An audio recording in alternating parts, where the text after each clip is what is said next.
Good morning, everybody. Whether you're on the East Coast, West Coast, or around the world, this is Coast to Coast. Pags is traveling back from Iowa, and we do have a guest coming in the second half of the show. Good buddy of mine, Sam. He is a Titans super fan, so it's going to be interesting to see his take on what it is he thinks is going to be coming up this year. Most of us don't have real high hopes for the Titans, but we'll see if the fan end of it is a little bit different. That being said, before we get into football, there are some things that, good morning. There are some things that have happened. Obviously, Russell Westbrook retires from the NBA. And whether you like the guy or not, he was a very dominant player for sure. And one of the very few players that averaged a triple-double over the course of a season. So, I mean, he's a surefire Hall of Famer. Doesn't end up with a ring, but, Westbrook retiring, probably a good thing, honestly. Hasn't played particularly well over the last few years. So, always good to go out before your game completely falls apart. He was he was offered a contract with the Wizards, and he decided to retire instead. So, not everybody wants to go the Wizards route to wrap that career up. Good morning, everybody. Welcome in. And, so definitely had to touch on that. Again, not a big surprise. Probably could have happened a couple of years ago already. So there's that. Who do I think will win the World Series? Man, Brad, it's the Dodgers, man. Like they've bought every player possible. I mean, they have 9 starting pitchers. What's happening when? I think the Dodgers pretty much it's theirs to lose. Like if they fall apart somehow, then yeah. But for the most part, Dodgers are going to get it. So we're probably mostly going to talk about football today, and some of that, obviously, last night, the preseason really got kicked off. I know it's technically week 2, but I always call it week 1. I don't count the Hall of Fame game, really. But before we start breaking those down, because I want to get those right before our guest comes in, but Jaden Daniels, if you haven't been following this, it's an interesting situation. He was number 5 LSU, right? Wins a Heisman back in 23, and they are giving that number to DJ Pickett. Now, his number wasn't retired, so let's keep this in mind through this conversation.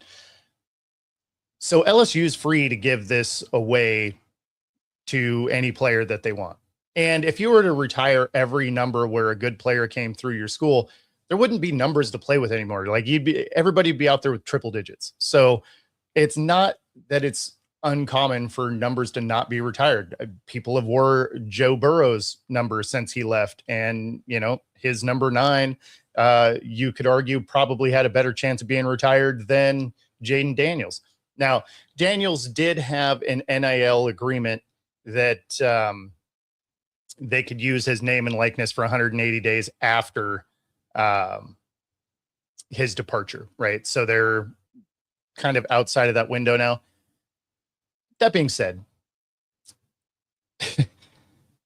this is just making his camp look terrible. So they sent a cease and desist on them using his likeness and number. And that part of it doesn't have anything to do with DJ Pickett getting to use that number. But unfortunately, it ends up tying these things together. So they send this cease and desist, and ultimately LSU does pull the replica jerseys of Daniel's last name with the number 5 off of their shelves. I don't know how this is helping his legacy in any way, but now that someone else is going to wear the number 5 and they're not going to have his out there, he's almost speeding up his departure from memory from LSU. Then reportedly this morning, it sounds like they have requested the replica Heisman from his 20 23 campaign when he won the Heisman, to which LSU said they have no interest or expectation to give that up. So this is just a very weird situation.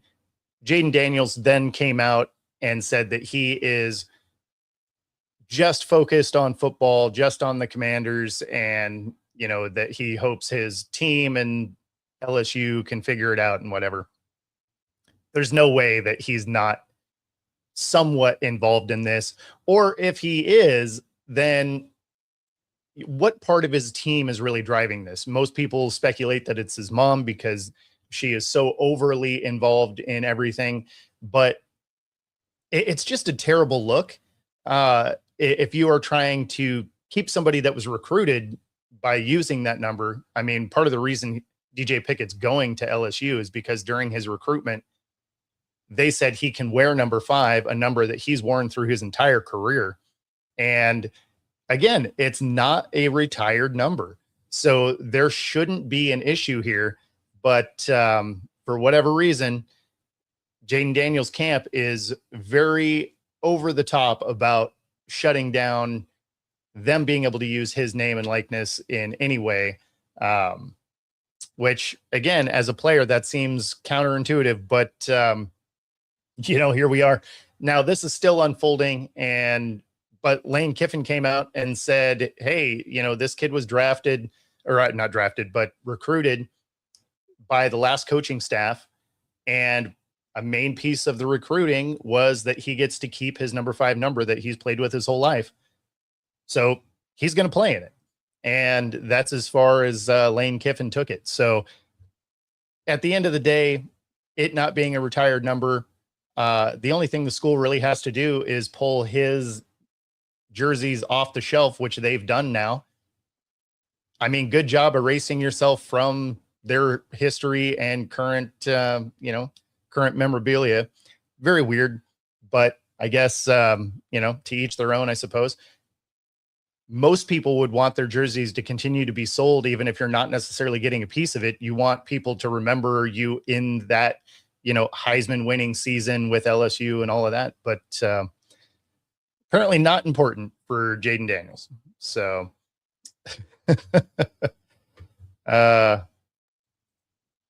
yeah, I think Penn State's going to have a good year.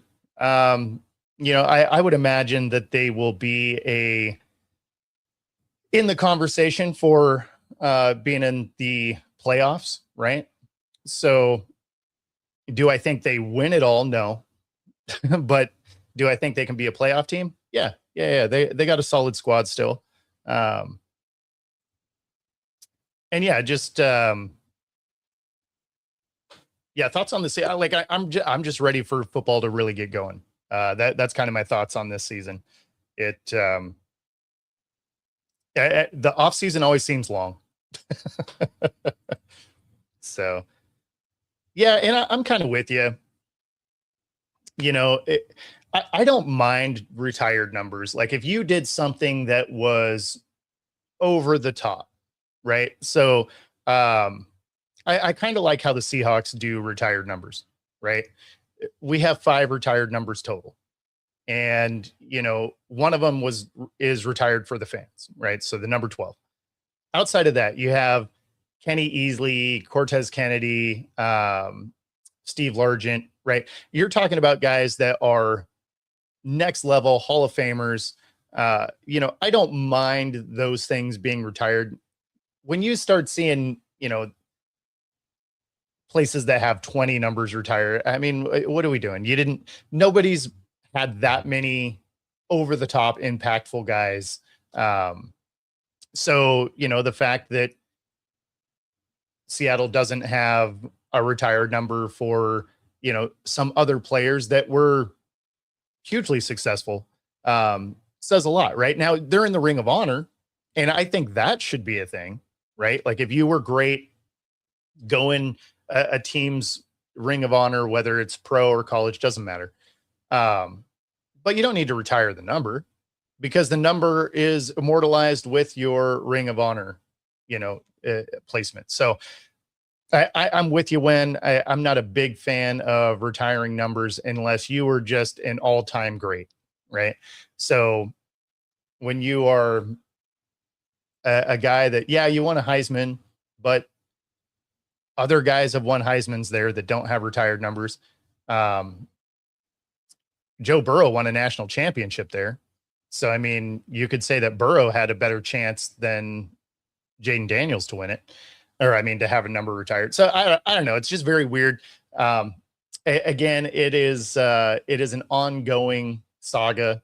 So, we'll kind of keep you updated as it goes, but it just seems like it's a distraction no matter what, right? Like at this point, you should be thinking about football. And even if his statement is sort of true that his team is who's running this and all of that, it's still affecting him enough that he has to put out a statement, right? So that means there is a distraction there. And you know how I am about noisy off seasons is it pulls away from that season's win total. Just always seems to, whether it's weird off the field stuff, situations like this, they always end up being distractions that hurt the team.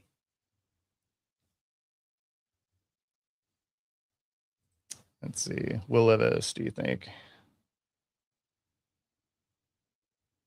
Yeah, I mean, Levis is going to get a shot somewhere. I don't think he's done yet. And the only reason I say that is you see guys like Davis Mills still out there. This is the time of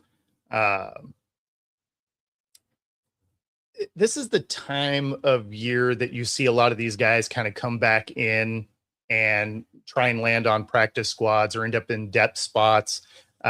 So yeah, exactly. Memorialized, good enough, right? So yeah, I think Will Levis is going to get another shot somewhere else. Obviously, there isn't going to be the place, but I mean, you see these guys come back in the preseason all the time, and he's a good enough player to try and catch on somewhere. You also have the fact that, like, if you are a quarterback that didn't work out for the Jets, the Browns, the Titans as of late, I think you probably get another shot, not as a starter, right? Like, you got to prove that you can be in the league, but similar to coaching on teams like that, they just sort of have, because the team doesn't have a lot of success, people view your inability to have success a little bit different, right? So like if you're a coach for the Browns or the Jets and you don't have an amazing career there, most other franchises are like, yeah, because it's the Browns and the Jets, right? So that's why you see Robert Saleh and Stefanski immediately getting a second opportunity, because you don't really know if they could be good or not, because they were just at a dysfunctional franchise that just couldn't quite get everything going. And I mean, the Jets, you can argue, they just didn't have the quarterback situation figured out, and the Browns too, I suppose.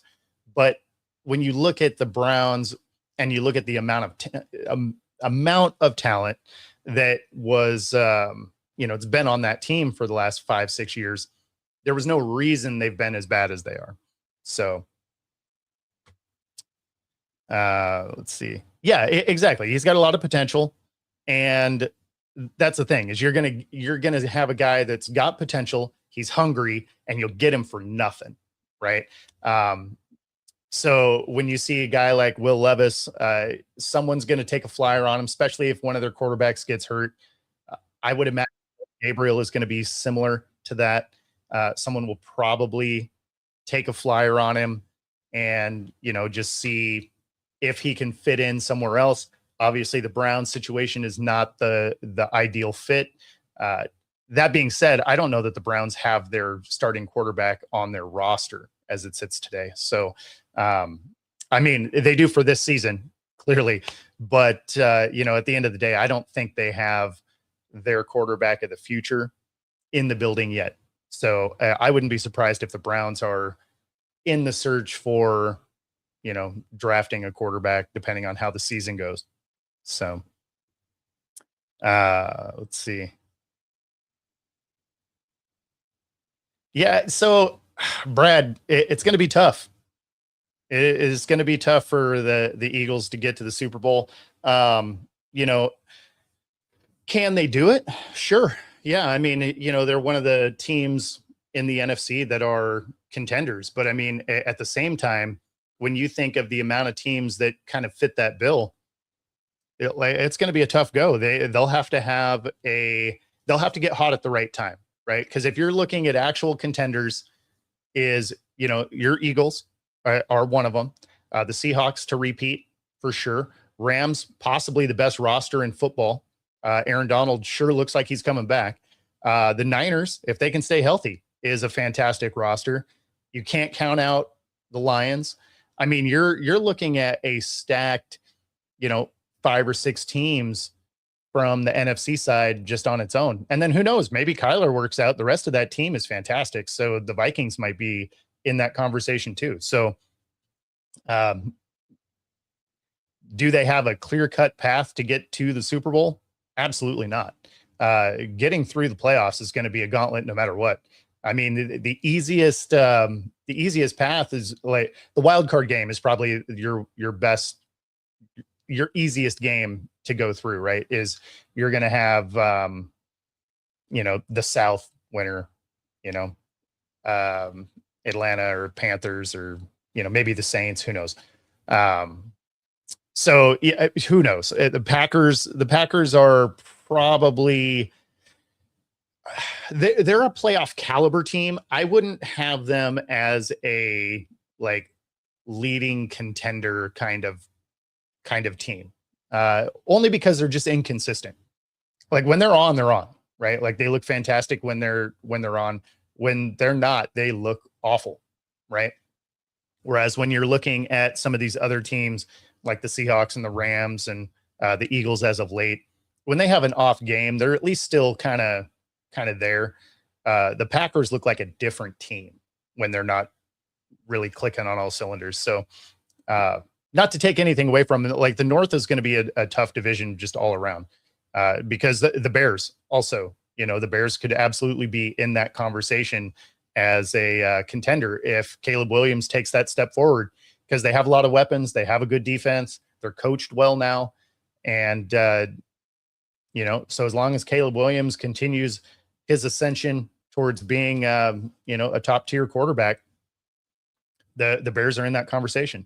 And, obviously that is a weird thing to say when you think of how bad the Bears have been. Similar, like, and again, with the Cowboys, you say this because the defense has gotten a lot better. They had the number one offense last year. Does that mean they can win games in January? Man, we haven't seen it. So maybe. I think Dallas could win that division, and then the Eagles probably still make it further in the playoffs, just based on history. So there's some of that. I don't know that they suck. I mean, coming from a Cowboys fan, this makes sense, but but they do have a good team. They do have a good team. Yep. Gabriel. Gabriel's going to get a shot somewhere. Like someone's going to take a flyer on him. I wouldn't even be surprised if Stefanski takes him down to Atlanta if their third stringer doesn't work out. I mean, Jeff, you're you're not wrong. If they can't figure out how to protect Burrow,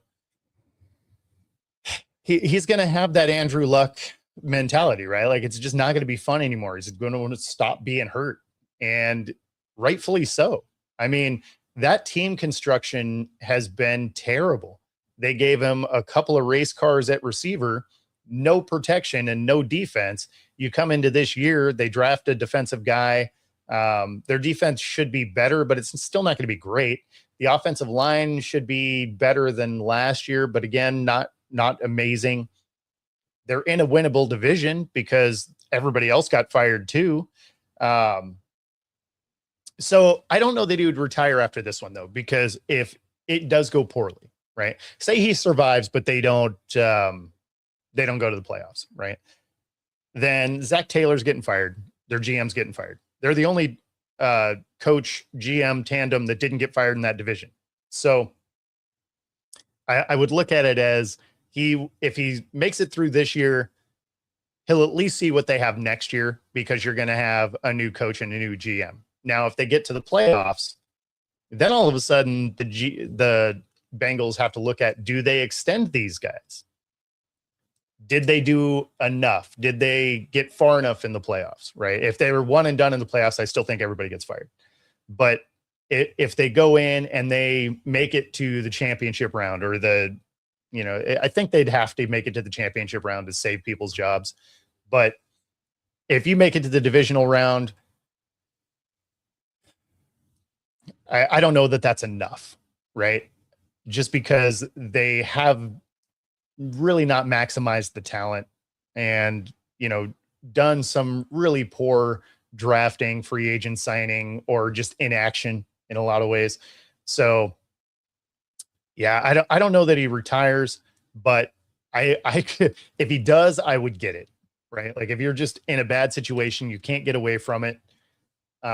It's not like he's forcing the trade or anything. So I don't know. If he does, I get it.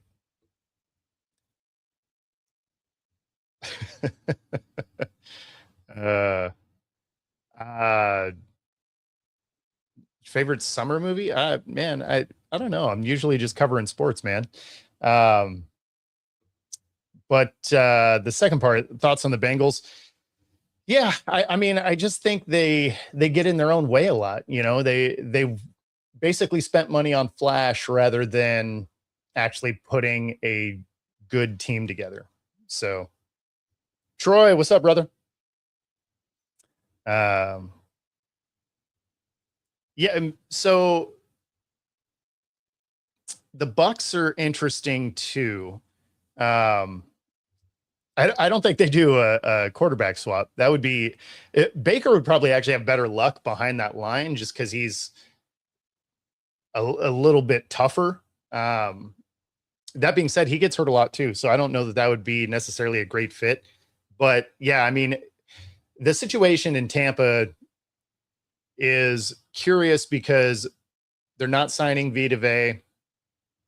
Obviously they didn't get a deal done with Baker. He wanted a long-term deal.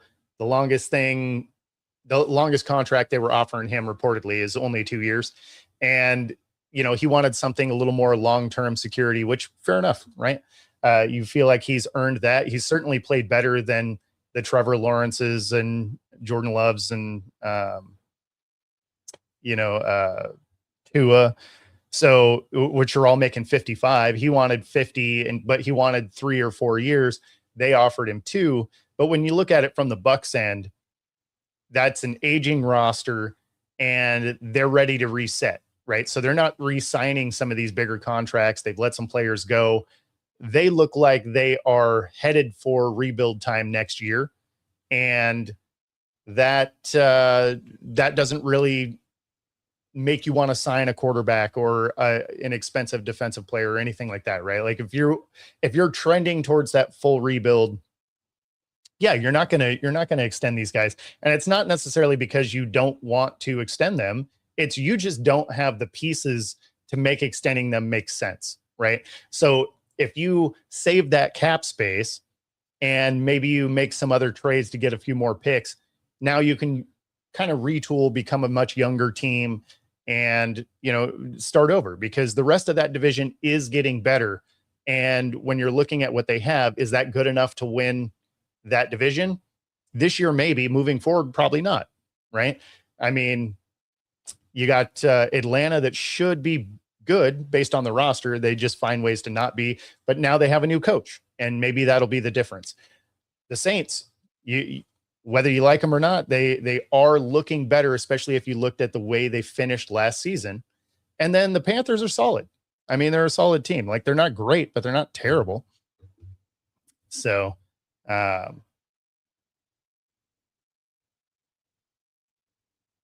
let's see here. Yeah, Mac Jones, I guess if you're just looking for bridge quarterbacks, that works. But, I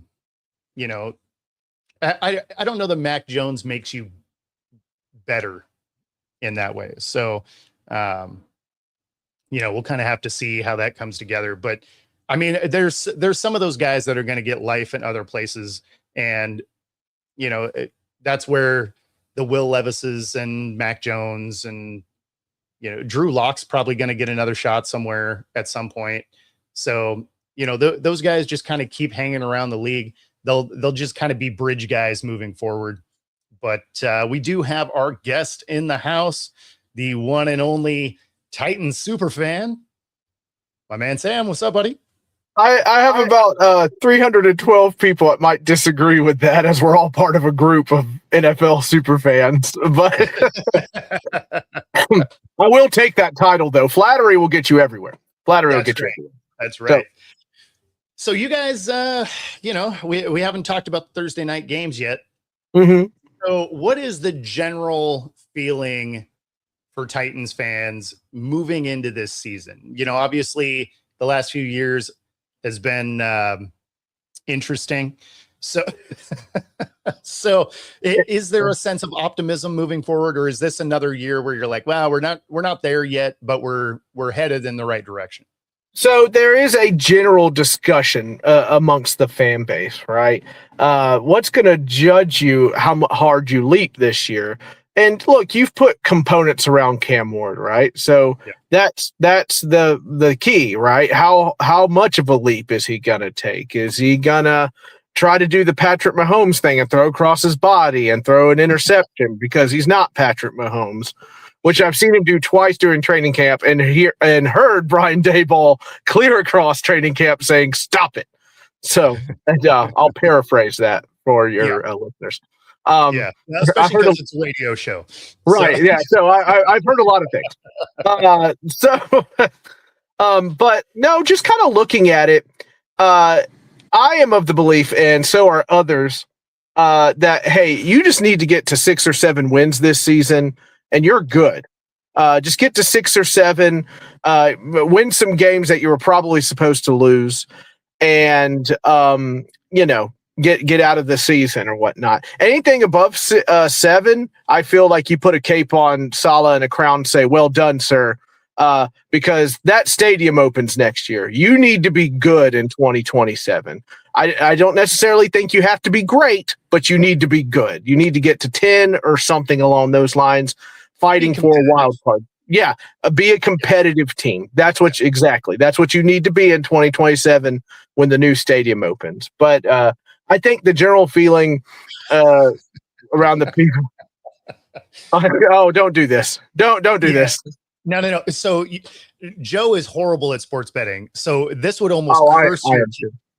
Yeah. This would almost curse your team. Oh, great! Yeah. Now we'll win 9 games and be fighting for a wild card. Thanks, Joe. Jeez. Anyway. So, but yeah, no, I think the general feeling is like, it has just been abysmal, but there are guys on this team who are good at their jobs, and that should push you for more than a 3-win season. So, I mean, if 3 wins is the benchmark, then you guys are going to be fine. Right. Well, I mean, think about it. The last 2 years, 3 wins, that's just pitiful. And I've talked to you about this before on my podcast and others that, there's just no talent. There's absolutely no talent. Not don't even think about star power. What about guys that, just can be decent at their job, right? A guard that's just going to be giving you 70%. You didn't even have that the last 2 years. So here you come. I mean, besides Peter Skronsky, the diamond in the rough on the offensive line.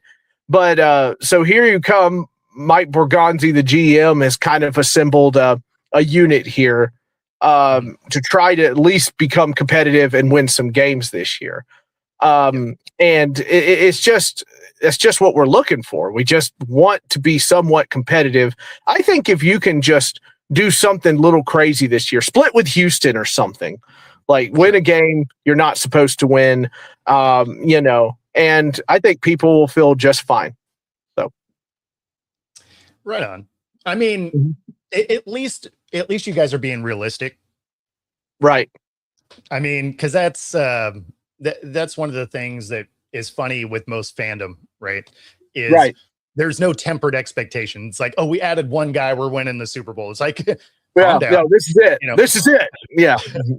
I keep hearing that for the Bengals, right? Which is what we were talking about before you got in. Is there's Bengals fans that are like, oh, we drafted this guy on defense. We're going to be amazing now. It's like, boy. There's like 10 other dudes on that defense that have to, also be good.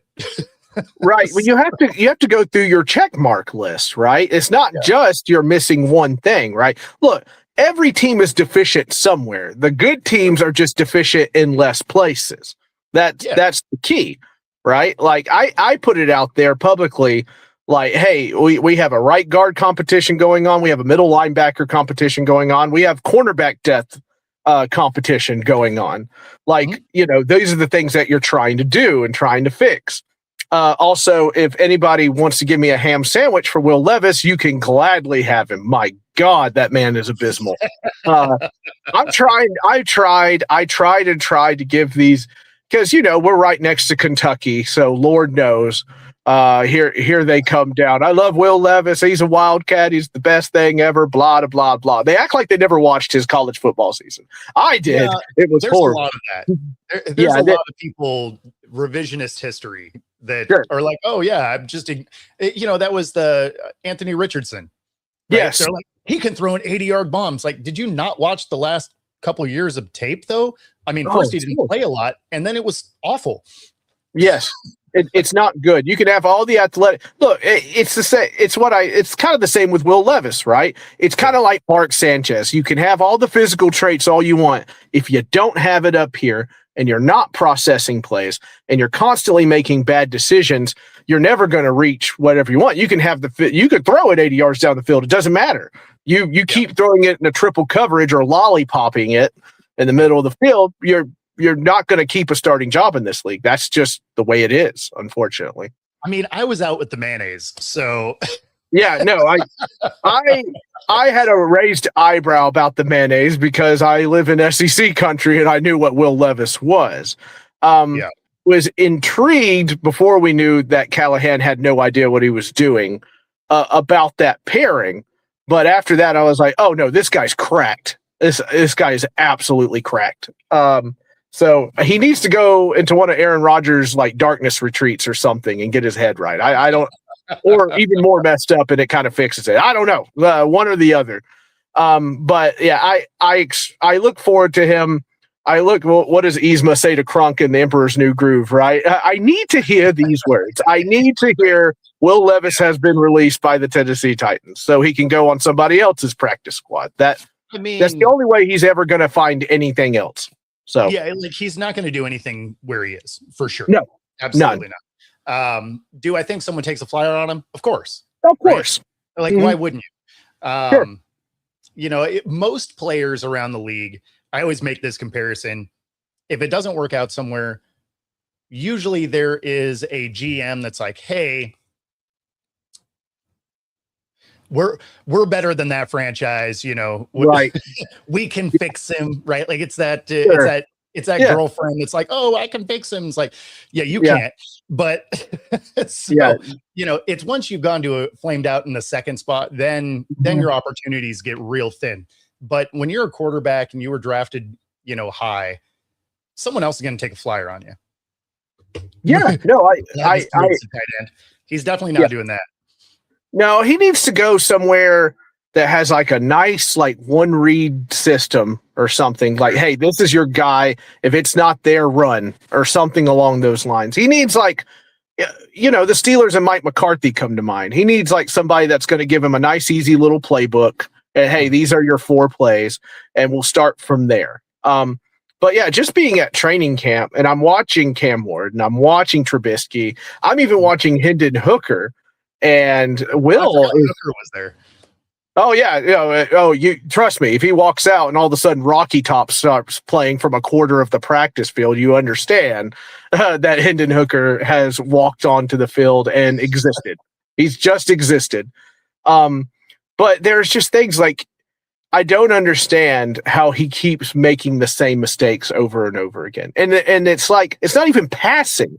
It's I can get around this edge, or I can try to run around and throw the ball off my back foot and stuff like that. And it's just like horribly unfundamental crap that, and I don't have patience for it, because I know, like, you could say whatever you want about coaching staffs or whatever. I know pretty darn well that these fundamental coaches are not going to like when they see stuff like that. The very basic fundamentals, they're just not. I don't care who you are. So I just don't get it. The guy needs to just get out of here, get a fresh breath of air somewhere. And what's so tough about the NFL is they're no longer a developmental team. No, organization, right? It is, what have you done for me lately? Because you can get fired all the time, right? Yes. And so it's not like owners are patient anymore. So if you got a guy that just isn't ready to go, teams are real quick to move on. See ya. And you're not even getting development in college anymore, because it's essentially pro sports now, and they get fired the same way. All these teams, college or pro, they're just like, hey, you know what? We'll just eat the money. It doesn't even matter. Get someone else in here. So they're not going to wait for a quarterback to come along. No. So why should they? Well, no, I mean, I get it, because you're trying not to get fired. So, I mean, for him to get on somewhere, he's going to be buried in a depth chart. I mean, he's probably going to do some of these practice squads. He's the emergency guy just to hang around the league. Right. Yeah, exactly. Tripping over his own feet. Yeah. Well, it's awful. And buddy, that's every practice kind of thing. It's always something. It's like the person that's always complaining, right? In your friend group or whatever. It's like always something with him. Just throw the dinky little drag route and let's move on with our lives. And he can't do it. He just has to try something. And I will never understand it. Never understand it. Your outlet guy is there for a reason. Use him, right? You're like, the goal. Yes, you want to score, but you don't have to hit a home run every time, right? Like small ball works in football, right? Like go move the chains. Right. Especially, and not to like toot my own horn, and I need to get into the regular season and need more, but you got guys in Gunnar Helm and Tajay Spears that have more than shown that they can get more off a dink pass than you think. And they just don't. He just is like, no, fam, I gotta go up the sideline. Yeah, I gotta attack it head on. And I'm like, why are you this way? You know. There was this guy wide open in the middle. Let's just hit that guy. No, sir, that's the safety. Sir, that's the safety. That's the safety. But look at the color. No one around him. Sure, he was open, right, wide open. So, but we are patiently excited. Cam Ward is a likable guy for anybody that's watched Netflix, the QB things. He hang around. I expected him to disappear off into Cabo. No, he hung around Nashville, treated people very well, was cooking dinner in some cases for people, which was kind of funny. He's kind of made himself part of the community and stuff like that, and I appreciate it. But as for me, I'm like, buddy, where this goes, you go. And I think Robert Saleh pinned it best. If Cam sunk, we're doomed. That's exactly what he said. He cannot sink. He must float. Like that's how Robert Saleh is putting it out there. That's the only way this is going to work. So, well, I mean, that's true for every franchise, though. Like, that's not going out on a limb. If your starting guy isn't good, you're not going to win a lot of games. I mean, sure. I've seen also plenty of coaches like dance around that kind of tone or whatever. Like, don't worry, that's why we have Mitchell Trubisky, and they tried to pump up that guy.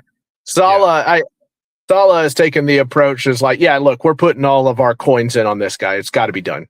Like, that's just all there is to it. I will tell you this, Bo. Nobody believes that other statement anyway. No, I know. Just be straight.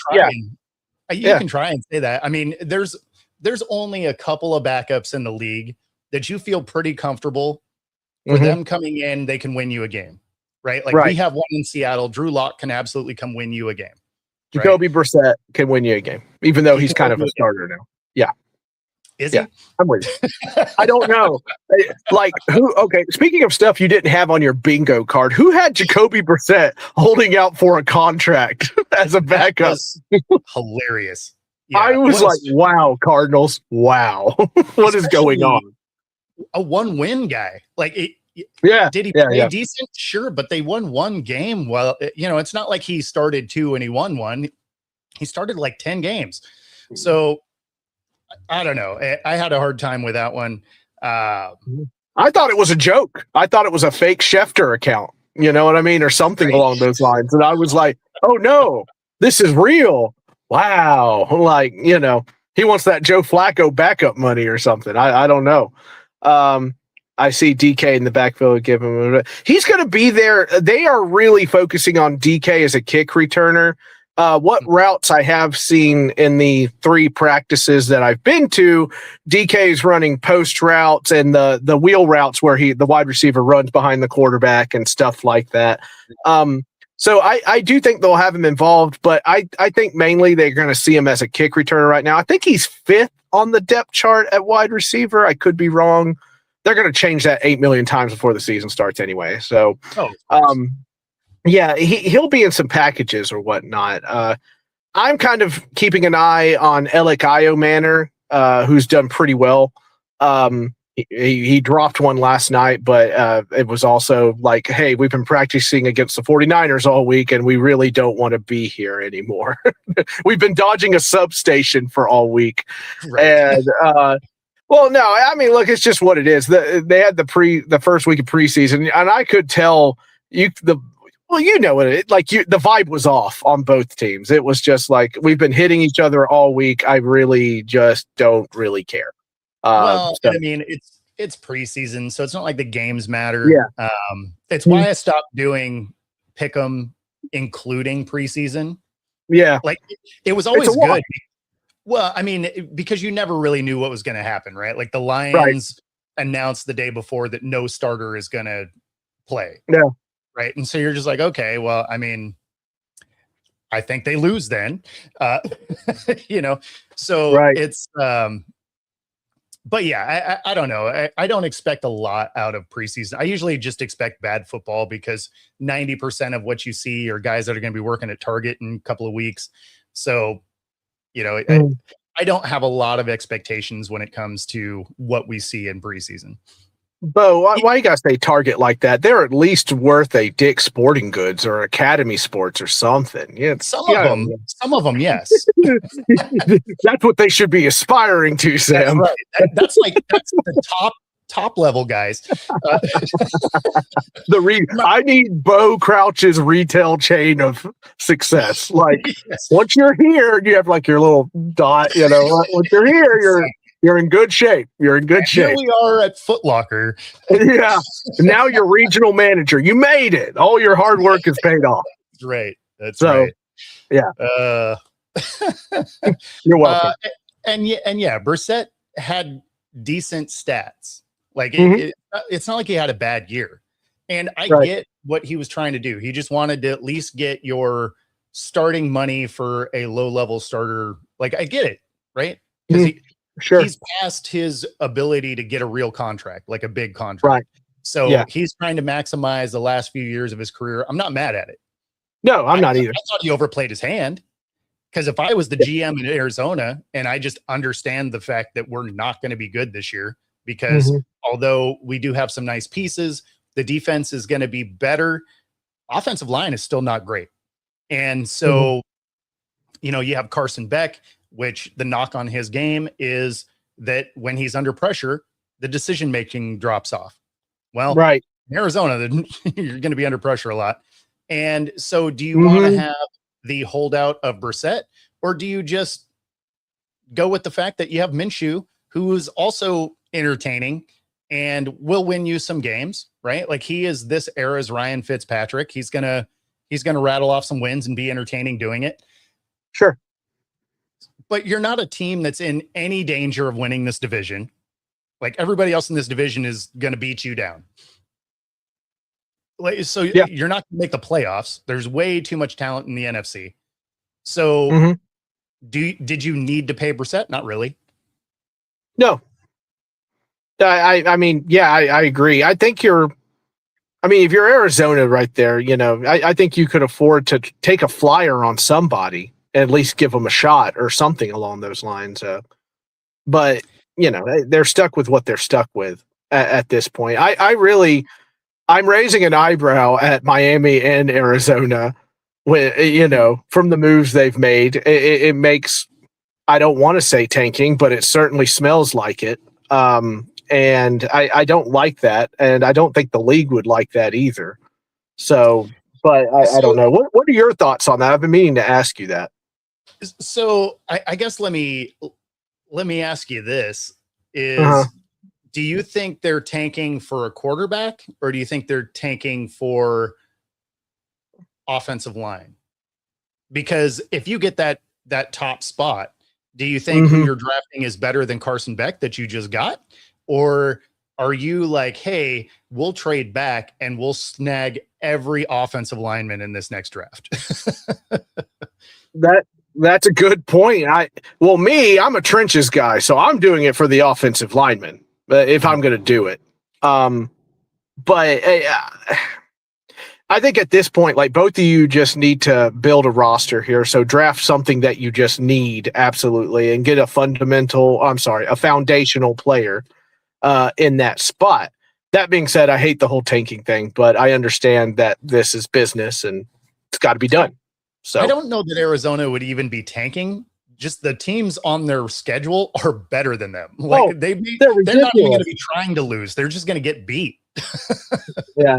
Good old Mike LaFleur, it's just like, yikes. Hey, I'm getting 5 years in this contract, right? That's what I'd be doing if I was Mike LaFleur. I'm getting 5 years, right? I can't do this in 3. Then you go get Hackett as an OC. Like, are you even trying to win? Oh, yeah. No, yeah, exactly. This is what I'm just looking at, like, oh my gosh, what are we doing? Doesn't make any sense. And if you're right, if there's a team that's tanking, it's Miami. Oh yeah, for sure. I could see that. I feel sorry for Willis. I've always kind of liked him. But hey, I don't feel too sorry for him because that's a $35 million a year he got himself. So at least for this year, I don't remember the full contract or whatnot. But here come the. I think he got. Is it 3 years? 3 years? I can't. Yeah, I could be wrong. But there's the guy out of. I could be too. The contracts always get crazy, and then somebody will shoot him out on Twitter, and it ends up being wrong. And it's actually this, and it's mostly incentive, and it's mostly and I have to hunt it down a little bit and check it out on like Sports Track or something, so that you can actually see the breakdown. Yeah. Do you? So I'm of the opinion, because I was doing a little research last night. I didn't like the Titans and 49ers preseason game because everybody looked zonked. Sure. Do you think teams, after practicing all week against each other, should play each other in a preseason game? Because when I was looking it up, it seems like a lot of the teams that do that and then play each other look just kind of like, man. And I know it's preseason, but a little more energy would be nice. Yeah, I mean, when you think of the joint practices, because they usually have a few through the week, so right, but they're still not necessarily going full speed. Right. So I don't know. It always just adds an interesting dynamic. I feel like if you're joint practicing, that shouldn't be who your opponent is that week. But right. At the same time, I get it. Logistically, you're already there and whatever. Like I get the idea behind it. And at the end of the day, I guess it's preseason, and most of these guys, again, aren't going to make the roster anyway. Sure. So I don't know. I don't know that there's really a good answer there, because at least they're getting live reps, which you don't really get to do when you're playing your own guys, right? They're telling you to stay away from the quarterback and all of that. So at least in the joint practices, you can get after them a little bit. You're still not supposed to go pancake a quarterback or anything, but no. Yeah. Well, no, it's like you were looking at it last night, and there were guys trying to make the roster, and the quarterback took off, and the guy didn't even dive at his legs or anything. He's just kind of like going through the motions, and I was just sitting there like, ugh. Like, there's no way a Robert Saleh coach team is not telling this guy to sweep the leg, or something along those lines. There's just no way. At least attempt to get him down. Right, and the multiple guys are just kind of like, okay, and then they just kind of jog and turn around, and I'm like, oh, God. And it was the same for the 49ers. It wasn't like, yeah, whatever. It was just kind of a low-level affair, and I felt like, well, are we really getting anything from this? Watching guys that are trying to make a roster or do something just kind of jog around, because that's not good enough for me at all. So, No, and I think some of the letdown for yesterday's games, and maybe it'll be better today and the rest of the weekend, is I fully expect the next game to be much better. Well, I don't necessarily know that the rest of this week's games will be better, but I think as you start to see, rosters trim, even though they don't have any obligation to trim them, there's still guys that are going to disappear right away. But I think what happened is we saw how good the Hall of Fame game was. Like, it was a highly entertaining. Oh yeah. Game. And then you come into this and every game yesterday, you were just like, Thinker. Yeah. Handoff left, handoff right, drag route. Here we go. Like, plant route. Please make a note of it. It was just kind of the same thing. At one point, I was sitting there and I was like, oh my God, they're both throwing the same passing routes on both teams. Like, oh geez. But anyway, maybe I'm just a purist. No, and I understand that, you are not trying to reveal anything before the season and whatever, but I miss, and this is where, I'm showing my age, I guess, is I miss when there was 4 preseason games and it was, there were mandatory cuts after each game, right? So you were legitimately playing guys to see if they could make this roster. Now, correct. They don't actually have to trim down until 3 days before the first game. And so at that point, you can do whatever.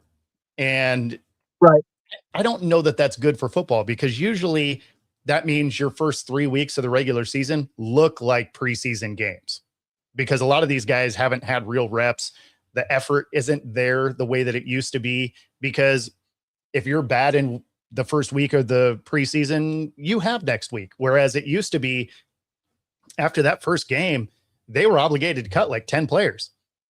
And then the next week it was another like 5 or 8 or something like that. I forget exactly what the breakdown was, but I mean, you were required to lose players along the way. And, there's not that urgency anymore. No, it's just kind of like, all right, we'll see how he does. And, whatever.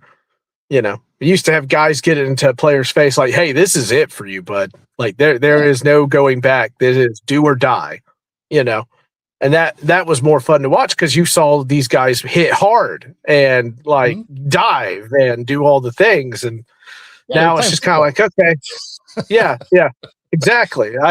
Now it's like, just don't get hurt. Just don't get hurt. It's fine. Just don't get hurt. It looks like the Pro Bowl. You're just like, come on, guys, let's see some effort. Right. Let me preface that. It looks like the Pro Bowl the last few years before it became tag. Right. Dodgeball tournament. Yeah. Right. Yeah. The balls are like super soft, just pop, and all that stuff. Are you feeling good in Seahawks country? Is everything rolling the way it should? Or Yeah. I mean, we have a quiet off season going, which is nice, especially surprising with Hard Knocks in town. So, oh boy. You always think that some goofy stuff is going to come out, but we really haven't had any of that. Mike McDonald does not equal goofy. I just don't see it happening. I don't see it. Like, usually it's not coaching staffs that have the goofy parts, right? Like, it's usually some players. I meant more the regime kind of thing. Like, I think he runs a pretty good ship. I don't think anybody is going to be like, passing out crushed up sweet tarts on a ship like Stephon Diggs or anything like that. Yeah. Stuff along those lines. So not surprised at all that it's probably pretty quiet there. Yeah, I think the parts that you're a little bit, worried about, I guess, is Emin Wari has been out of the mix longer than you thought he was going to be. You know, he's on the PUP list. That doesn't really mean anything in preseason, but because you're not required to miss games until the 53-man cut. So if you're on the PUP list after that, you're required to miss 4. But if you're on the PUP list in preseason, you can be on it today and off it tomorrow. It doesn't matter. There's no time limit requirement. Yep. So, you know, waiting to see him really get back in the mix.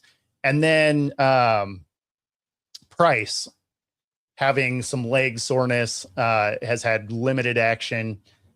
That one is a little bit of a concern because Charbonnet is going to miss, you know, the first, I think it's 5 or 6 weeks of the season at a minimum. Obviously, Kenneth Walker moves on. Helani, although is solid, isn't the answer, right? So you need Price to come in and be able to fill that role as the lead back, and he hasn't been able to do a lot of practice, and that's a concern, right? Because we are a run first team when the guy you just drafted to be that fill-in guy is banged up. And again, maybe doesn't matter yet, but it worries you because, you know, first he was coming from a program where he wasn't the lead back anyway, right? Love was. And now don't get me wrong, that's not a slight at him. You're talking about Love as a generational talent. So, you know, not a lot of guys are going to beat him out for that starting job. But that being said, he was coming from a tandem back situation where he wasn't the lead back. He was coming into that situation with Charbonnet, although Charbonnet is going to miss some time. Now, if he's banged up, the depth chart is a little thin once you get behind Price, right? So then all of a sudden you have Helani, who, again, solid. When he's gotten his opportunities, he's played well, but that's kind of it. So it's like, okay, we need you to get back in. We need to see some live reps because, you know, although you were good at Notre Dame, right, and it's a different answer with dudes. So yeah, someone is always coming for your job. Always. Yeah, absolutely. They're that never stops. Anyway, anything else before I leave you with my presence? My Well, yeah. I mean, obviously you got to tell everybody where they can find you. You can find me here on Coast to Coast Sport. No, you can find me at Fanboys Unleashed all across our social media channels. We are booking it up for the NFL season. I'm sure Bo is as happy as I am, being a fellow podcaster, radio show host, and all of the fun things that go along with it. We are going to be live tomorrow at 8:30 p.m. Central. We're going to be talking about some of these Dolphins. We're going to be talking about some fantasy football. Don't worry, I'm not talking about it. I suck at fantasy football, but we will have people on there that know fantasy football, so or at least heard of it. And we will be talking about CMC, of how viable he is in the fantasy market. I always say viable, but what's the decline here and things like that. So be sure to tune in, and thank you, Bo, for the opportunity. Yeah, no, thanks for coming in, man. It's been a while, so it's always good to see you. And other than that, we do got to get out of here up against it time-wise. So if you are watching everywhere, be sure to like and subscribe. And of course, if you are listening on 97.3 ICU Radio, we do have some smooth jazz coming up next. Otherwise, we will see you all next week. Enjoy the games tonight and tomorrow. We'll see you Monday morning. Take it easy, everybody.